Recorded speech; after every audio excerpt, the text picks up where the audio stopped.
Welcome battle of কালারের episode 2তে। আগের এপিসোডে আমরা ব্ল্যাক কালারকে নিয়েছিলাম, আজকে হচ্ছে হোয়াইট কালার।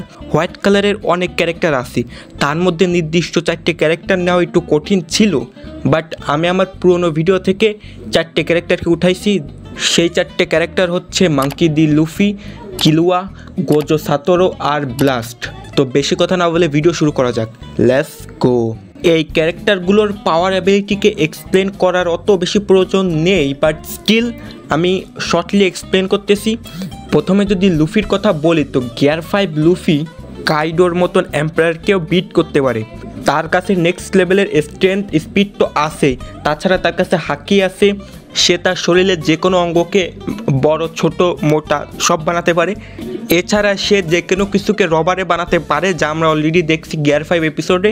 আর যদি কিলুয়ার কথা বলি তো তার কাছে বেসিক স্ট্রেংথ এবং স্পিড তো আছে, এছাড়া তার কাছে ভালো কমব্যাট অ্যাবিলিটি আছে, সে লাইটনিংকেও ম্যানিপুলেট করতে পারে। গোজো সাতোরুর কথা যদি বলি তো তার কাছে আছে ইনফিনিটি, যার মাধ্যমে তাকে সোয়াপ পিড়ায় অসম্ভব। এছাড়া তার কাছে রেড এবং ব্লুর মতন অ্যাটাক আছে, আর আছে হলো পার্পল, যেটা অনেক বেশি ডিস্ট্রাকটিভ একটা অ্যাটাক। এবং তার একটা মেইন অ্যাবিলিটি হচ্ছে তার ডোমেন, যার মাধ্যমে সে যে কেউকে তার মধ্যে ট্র্যাপ করতে পারে। সে যদি তার থেকে বেশি পাওয়ারফুলও হয় স্টিল সে ডোমেনের মাধ্যমে তাকে ডিফিট করতে পারবে। এবং ফাইনালি আমাদের কাছে আছে ব্লাস্ট। সো ব্লাস্টের স্ট্রেংথের কথা বলি তো সে হেভেনলি নিনজাদের জাস্ট এক পাঞ্চের মাধ্যমে উড়াই দিতে পারে। আর যে হেভেনলি নিনজা আছে তারা ইজিলি ডিমান থেকে ড্র্যাগন লেভেল পর্যন্ত কেউ আসতে পারে। এছাড়া সে ফ্ল্যাশের থেকেও বেশি ফাস্ট, যে ফ্ল্যাশ অলরেডি লাইকের থেকেও বেশি ফাস্ট।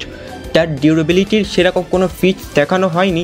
এছাড়া তার কাছে পোর্টাল ক্রিয়েশনের মতন অ্যাবিলিটি আছে, যার মাধ্যমে সে নিজেও টেলিপোর্ট হতে পারে, অপোনেন্টকেও টেলিপোর্ট করাতে পারে।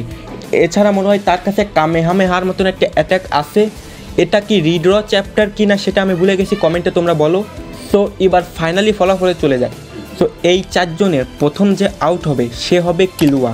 কেন বলতেছি, দেখো তার কাছে মোটামুটি ভালো অ্যাবিলিটি আছে স্কিল।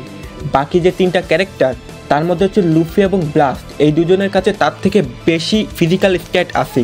আর যদি গোজোর কথা বলি তো গোজোর কাছে বেটার অ্যাবিলিটি আছে, যার মাধ্যমে সে কিলুয়াকে ইজিলি ডিফিট করে দেবে। হ্যাঁ, হতে পারে গোজো 1v1 কমব্যাটে একটু পিছনে পড়তে পারে, বাট তার যে ইনফিনিটি এবং ডোমেন আছে তার সামনে কিলুয়া কিচ্ছু করতে পারবে না।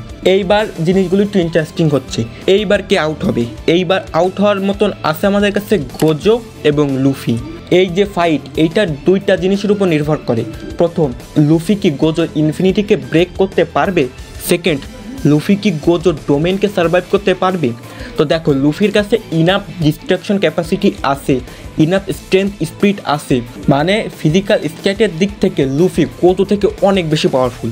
ইনফিনিটি আর ডোমেন ছাড়া এই গোজোর কোনো চান্স নেই লুফির আগে। আর যে গোজোর সবথেকে পাওয়ারফুল অ্যাটাক হলো পার্পল, এটা লুফিকে অত বেশি ড্যামেজ দিতে পারবে না। তো প্রথমে যদি ইনফিনিটির কথা বলি, গিয়ার 5 লুফি যে বড় বড় অ্যাটাক করছে এর মাধ্যমে হয়তো সে ইনফিনিটিকে ব্রেক করতে পারে। আর যদি ডোমেনের কথা বলি, লুফির কাছে ডোমেন কাউন্টার করার মতন তো মনে হয় না কোনো অ্যাবিলিটি আছে। সে শুধু একটা জিনিস করতে পারে, ডোমেন খোলার আগে সেটাকে ডজ করতে পারে। আসলে এই দুইজনের ফাইটটা কেমন হতে পারে? গিয়ার 5 যে লুফি আছে সে একটু ডাম টাইপের কাজকর্ম করে, মানে সে অতটা বেশি সিরিয়াস হয় না। এই সুযোগে হয়তো বা গোজো তার ডোমেনের মাধ্যমে তাকে ট্র্যাপ করতে পারে। একবার ডোমেনের মধ্যে যদি লুফি পড়ে যায় তাহলে লুফির বাঁচার চান্স প্রায় 0। বাট ধরে নিলাম লুফি একবার বেঁচে গেছে, 2বার বেঁচে গেছে, বাট গোজো মাল্টিপাল টাইম ডোমেনকে ওপেন করতে পারে। সো এখানে আমার মতে লুফির জেতার চান্স একটু কম আর গোজোর জেতার চান্স একটু বেশি। তুমি তোমার ওপিনিয়ন কমেন্টে বলতে পারো। বাট এখানে যে জিতুক না কেন ব্লাস্টের আগে তারা কোনোভাবেই টিকতে পারবে না। তো প্রথমে লুফির কথা যদি বলি তো লুফির কাছে যে ফিজিক্যাল স্ট্যাট আছে তার থেকে ব্লাস্টের ফিজিক্যাল স্ট্যাট অনেক বেশি উপরে। আর অ্যাবিলিটির কথা তো বাদ দিলাম। আর গোজোর কথা যদি বলি, এখন অনেকে বলতে পারে গোজো তার ডোমেনের মাধ্যমে ব্লাস্টকে ডিফিট করে দেবে, কিন্তু এখানে ব্লাস্টের বাঁচার অনেক চান্স আছে। প্রথমত ব্লাস্টের স্পিড, তার যে স্পিড আছে তার মাধ্যমে গোজো ডোমেন খোলার আগেই সে গোজোকে উড়াই দিতে পারে। সেকেন্ড হচ্ছে তার টেলিপোর্টেশন, সে ইজিলি সেখান থেকে টেলিপোর্ট হয়ে যেতে পারে বা গোজোকে টেলিপোর্ট করতে পারে। থার্ড হচ্ছে আমরা দেখেছিলাম যে ডাইমেনশন ফ্ল্যাশ আসার আগে ব্লাস্ট সেটাকে সেন্স করে নিছিল, মানে তার কাছে সেন্স করার অ্যাবিলিটি আছে। হয়তো বা এটা রিডোরার মধ্যে হতে পারে, আমি শিওর বলতে পারতেছি না। মানে সিম্পলি ব্লাস্টের কাছে অনেকগুলো অ্যাবিলিটি আছে যার মাধ্যমে সে ডোমেনকে সার্ভাইভ করতে পারে। আর যদি ইনফিনিটির কথা বলি তো এটা বেশি কোনো সমস্যা করবে না। তো এবার ফলাফলে চলে যায়। 4 নাম্বার হচ্ছে কিলুয়া, 2 আর 3 এখানে হবে গোজো লুফি বা লুফি গোজো। এখন তোমার মতে কি সেটা কমেন্টে বলো। আর 1 নম্বর হচ্ছে ব্লাস্ট।